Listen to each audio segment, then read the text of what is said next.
thousand years. Yo, kumusta mga kaibigan? May pera pa ba kayo? Wala po, ate.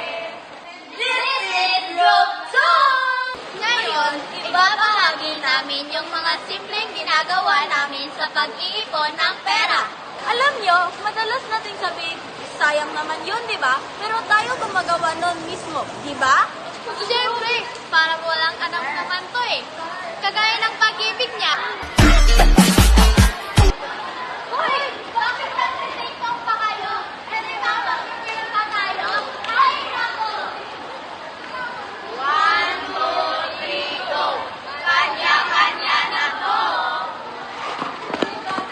Una muna, yung mga libreng yaman na meron tayo. Tubig, hangin, lupa, at halaman.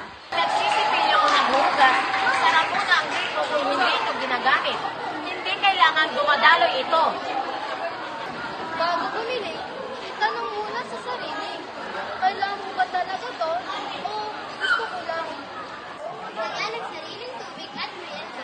Hindi ka magpipilit na bumili ng mahal sa labas kung handa ka na. Kapag walang tao sa kanta, patayin na lang ang ilaw at electric fan. Tipid enerhiya, tipid rin sa bayan ng kuryente. Tandaan niyo mga kaibigan, ang pagpapahalaga ng mga bagay na meron tayo ay hindi pagiging koripot, kundi ito ay pagiging matalino at mapagmalasakit. Simpleng gawa ng bawat isa, kapag pinagsama-sama, may napakalaking epekto. Simulan natin ngayon sa sarili muna, tapos sa pamilya, hanggang sa komunidad. Ito ang grupo hanggang sa